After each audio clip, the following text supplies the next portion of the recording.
Assalamualaikum warahmatullahi wabarakatuh. Salam sehat, salam bahagia. Pada video ini, saya ingin berbagi pemahaman tentang profil pelajar Pancasila. Nah, materi yang akan kita bahas yaitu mengenai yang pertama, bagaimana latar belakang profil pelajar Pancasila. Kemudian, apa saja keenam dimensi profil pelajar Pancasila. Dan yang berikutnya, sifat atau perilaku seperti apa sih yang diharapkan dimiliki peserta didik setelah menerapkan profil pelajar Pancasila dalam pembelajaran. Baik, mari kita mulai dari yang pertama, yaitu bagaimana latar belakang profil pelajar Pancasila. Di sini terlebih dahulu mari kita simak bersama visi dan misi Kemdikbud tahun 2022 sampai 2024 bahwa Kementerian Pendidikan dan Kebudayaan mendukung visi dan misi Presiden untuk mewujudkan Indonesia maju yang berdaulat, mandiri dan berkepribadian melalui terciptanya pelajar Pancasila yang bernalar kritis, kreatif, mandiri, beriman, bertakwa kepada Tuhan Yang Maha Esa dan berakhlak mulia, bergotong royong dan berkebangsaan global. Dan yang perlu kita pahami bersama bahwa profil pelajar Pancasila ini dirancang untuk menjawab pertanyaan peserta didik dengan kompetensi apa yang ingin dihasilkan oleh sistem pendidikan Indonesia. Selanjutnya, pelajar Pancasila. Pelajar Pancasila adalah perwujudan pelajar Indonesia sebagai pelajar sepanjang hayat yang memiliki kompetensi global dan berperilaku sesuai dengan nilai-nilai Pancasila.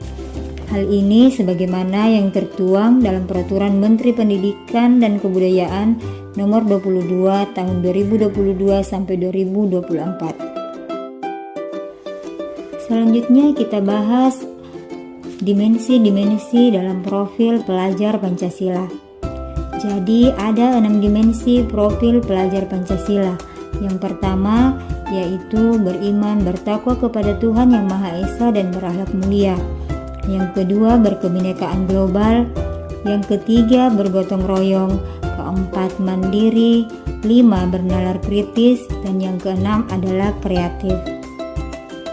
Nah, dimensi-dimensi tersebut menunjukkan bahwa profil pelajar Pancasila tidak hanya fokus pada kemampuan kognitif, tetapi juga sikap dan perilaku sesuai dengan jati diri sebagai bangsa Indonesia. Dimensi yang pertama yaitu beriman, bertakwa kepada Tuhan Yang Maha Esa dan berakhlak mulia.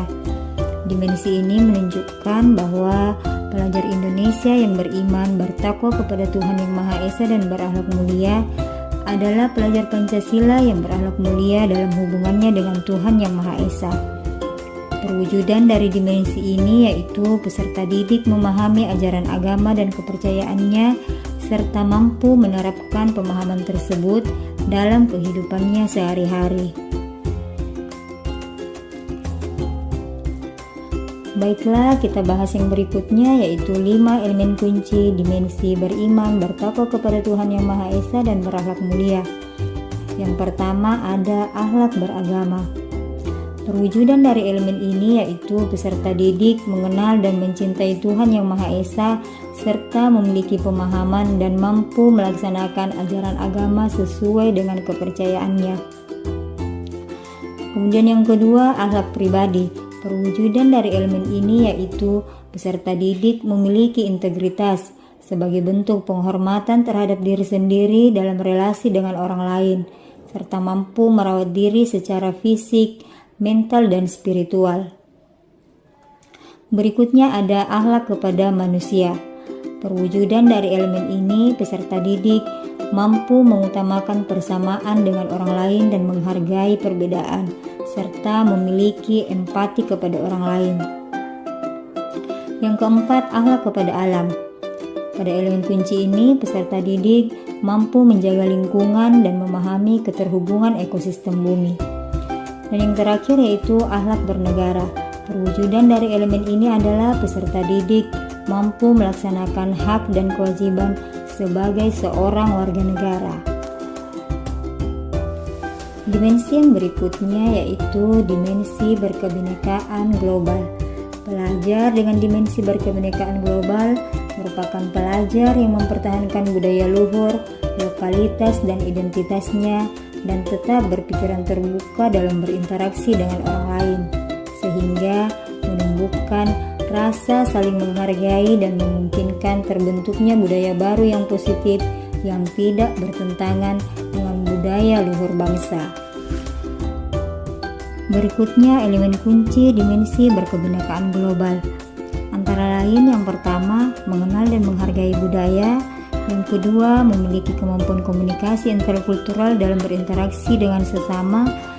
Dan yang berikutnya yaitu mampu melakukan refleksi terhadap kebinekaan.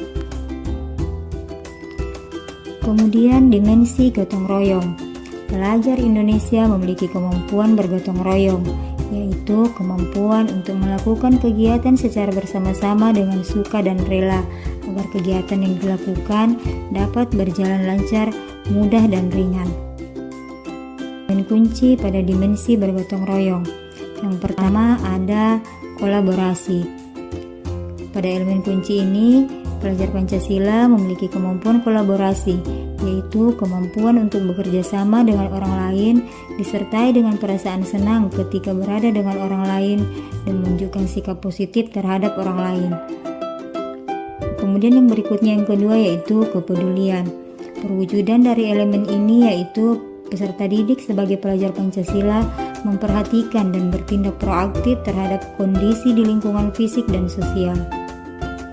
Dan yang terakhir yaitu berbagi.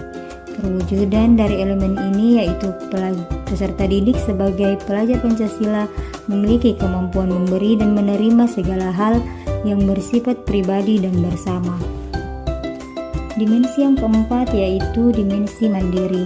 Pelajar Indonesia yang mandiri yaitu pelajar yang bertanggung jawab atas proses dan hasil belajarnya. Pada dimensi mandiri ada dua elemen kunci. Yang pertama, kesadaran akan diri dan situasi yang dihadapi. Perwujudan dari elemen ini yaitu peserta didik mampu menetapkan tujuan dan rencana strategis pengembangan diri dan prestasi, serta memiliki inisiatif bekerja secara mandiri. Elemen kunci yang kedua yaitu regulasi diri. Perwujudan dari elemen ini yaitu peserta didik mampu mengenali kualitas dan minat diri serta tantangan yang dihadapi dan mampu melakukan dan mengembangkan refleksi diri. Dimensi yang kelima yaitu bernalar kritis.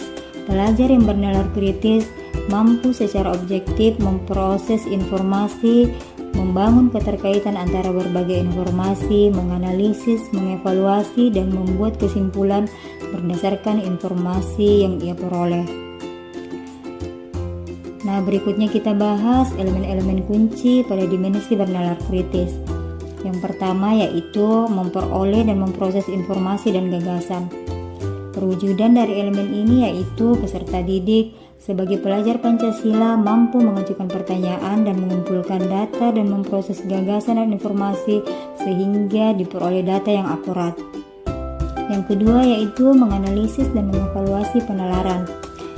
Pelajar Pancasila menggunakan nalarnya sesuai dengan kaidah sains dan logika dalam pengambilan keputusan dan tindakan dengan analisis serta evaluasi gagasan dan informasi yang ia dapatkan.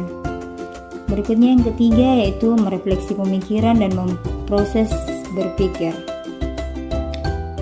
Peserta didik sebagai pelajar Pancasila melakukan refleksi dan evaluasi terhadap pemikirannya sendiri. Dan yang terakhir yaitu yang keempat mengambil keputusan. Perwujudan dari elemen ini yaitu peserta didik sebagai pelajar Pancasila mampu menggunakan kemampuan nalar dirinya untuk memproses informasi, mengevaluasi, hingga menghasilkan keputusan yang tepat untuk mengatasi berbagai persoalan yang ia hadapi. Dimensi yang terakhir yaitu dimensi kreatif.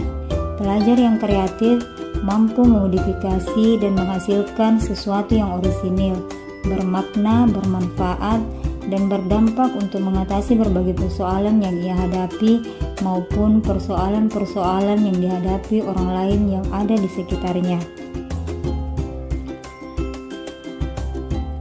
Ada dua elemen kunci dimensi kreatif.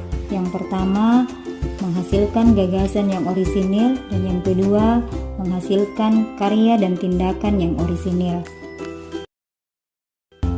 Nah, yang perlu kita pahami bersama bahwa profil pelajar Pancasila dapat dibangun dalam keseharian dan dihidupkan dalam diri setiap peserta didik melalui segala aktivitas pembelajaran yang dilakukan di sekolah, seperti kegiatan pembelajaran intrakurikuler maupun kegiatan proyek profil pelajar Pancasila. Jadi, segala kegiatan pembelajaran yang dilakukan di sekolah sebaiknya mengintegrasikan profil pelajar Pancasila. Demikian pembahasan kita tentang profil pelajar Pancasila. Terima kasih. Assalamualaikum warahmatullahi wabarakatuh.